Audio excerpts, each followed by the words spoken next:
unbelief, division, and debates, but nobody threw a single stone. Today, on another episode of the Bible in 1 year with the preacher's husband. Today, we are going through John chapter 7 and 8. Tomorrow, we're going to go through John chapter 9 and chapter 10, all the way through verse 21. So, let's see what we got in the Bible today.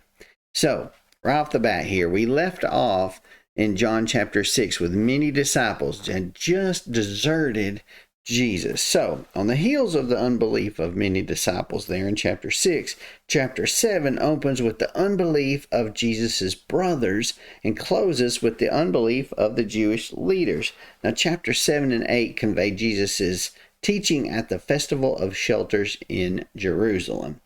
Now, Jesus' teaching is given in two cycles, and it climaxes in his invitation to all who are thirsty to come to him and drink. Once the Spirit was given, believers conveyed streams of living water. The second cycle begins with Jesus' startling affirmation that he is the light of the world. Now, we fall into Galilee, which is where we are now in Galilee, which is under the jurisdiction of Herod Antipas. Not Herod the Great, Herod Antipas, one of his sons. And this was a safer place than Judea, which was under the control of a Roman prefect. And it wasn't because of who was in charge as much as it was that the Jews, or the Sanhedrin, were trying to kill Jesus in Judea. So, here we are, chapter 7. And we get to verse 3, and his brothers said to him, "Leave here and go to Judea so your disciples can see your works that you're doing." And then he basically says, "Show yourself to the world," because not even his brothers believed in him. So they were kind of mocking him in a way. So if you want to be popular, you don't have to get out in front of these people. Jesus told them, nope, my time has not yet arrived. I'm not going up to this festival. It ain't happening. And then we get to chapter 7, verse 10. After his brothers went, guess what? Jesus went anyway. After he said he wasn't going, he went, but not openly. He went secretly, just to kind of see what was going on.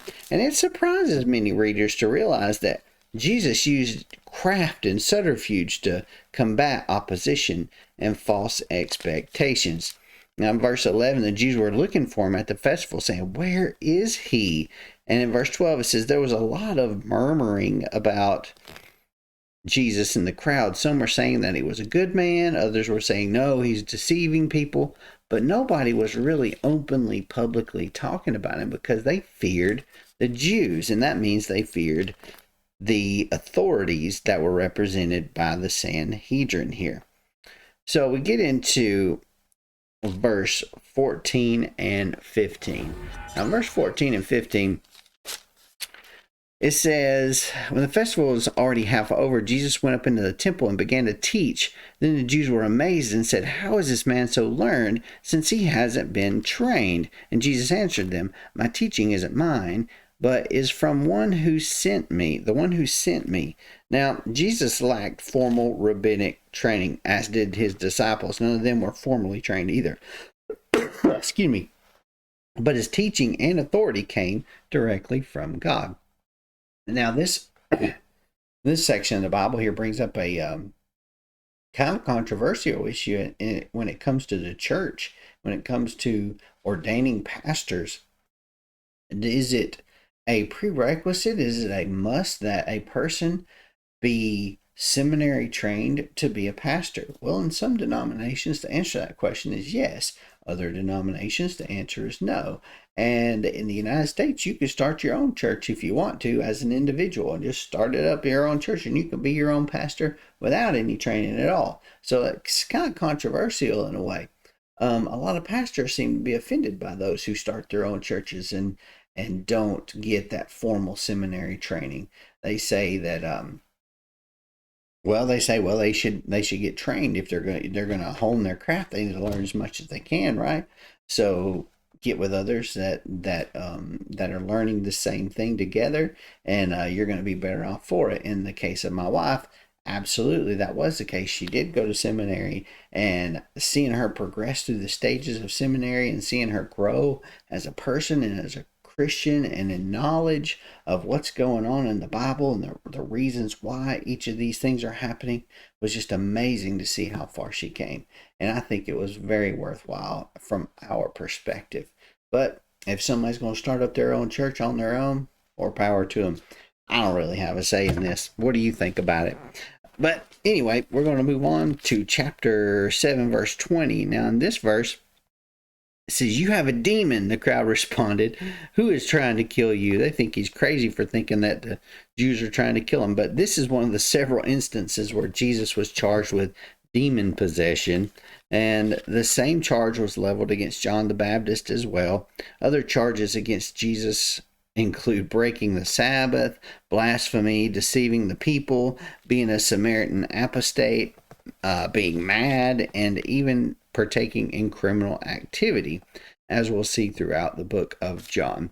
Now, when we get to chapter 7, verse 25 through verse 44, these next three scenes, they center on this question: is Jesus the Christ?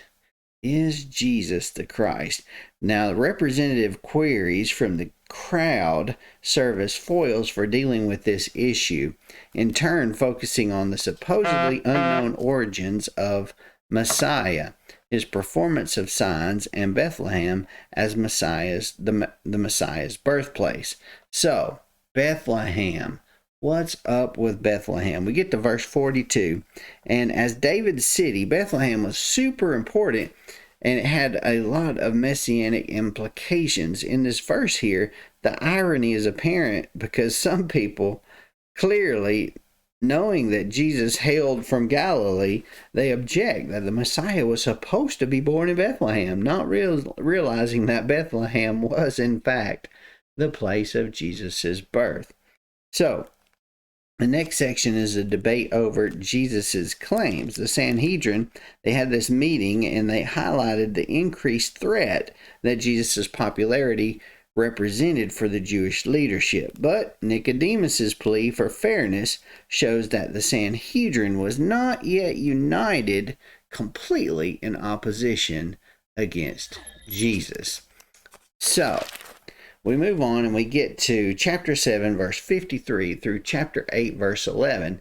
And this is the story of an adulteress. Now, the story of this adulteress is probably one of the most famous stories in the Bible, but this story may not be authentic, but actually it may be authentic, but it's actually doubtful that it was originally part of John's gospel.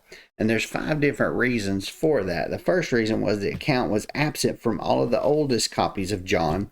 The second reason was where it does occur in later manuscripts, it's found at various places. Sometimes it's found in John chapter 7, verse 36. Sometimes it's 44. Sometimes it's 52. Sometimes it's at the end of the Gospel of John.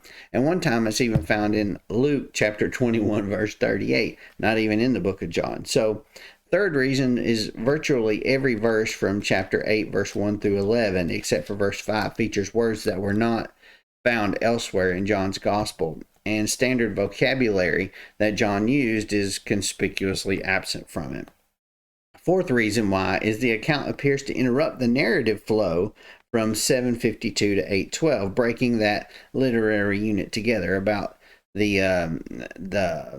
about what's going on with Jesus and what's going on with him and his the battle with the Sanhedrin and the Pharisees and all of this, the people who were doubting him and their unbelief. And this fifth, the account was virtually unknown by early church fathers before the 4th century.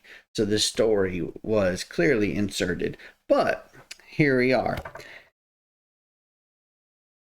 The lady is brought, and these men say that they caught her in the act of committing adultery. And they said the Old Testament basically says that we're supposed to stone her to death. And Jesus, of course, thinks about this, and they say, what are we supposed to going to do with her? And Jesus tells them, the one without sin among you should be the first to throw a stone. And when they heard this, they left one at a time. And of course, they dropped their stones. They didn't stone her. And then Jesus conversed with the woman and basically says that he does not condemn her. Instead, go and do not sin anymore. And that brings us to verse 12 of chapter 8, when Jesus spoke to them again and says, I am the light of the world. Anyone who follows me will never walk in the darkness, but will have the light of life. That's right. So Jesus, as the light of the world, develops further the affirmation in the prologue that Jesus was the light of men, and that the light shines in the darkness. Now, on this basis, Jesus exhorted his hearers to put their trust in the light while they had him with them, so that they might become children of light, which is quoted from John chapter 12, verse 36, that we're going to get to. So, I hope this has helped you in your studies. If it has, click that like button, subscribe button. Of course, click the little jingle bell so you get notified the next time I upload a video, which will be tomorrow, for another episode of the Bible in 1 Year with the Preacher's Husband. I hope to see you then.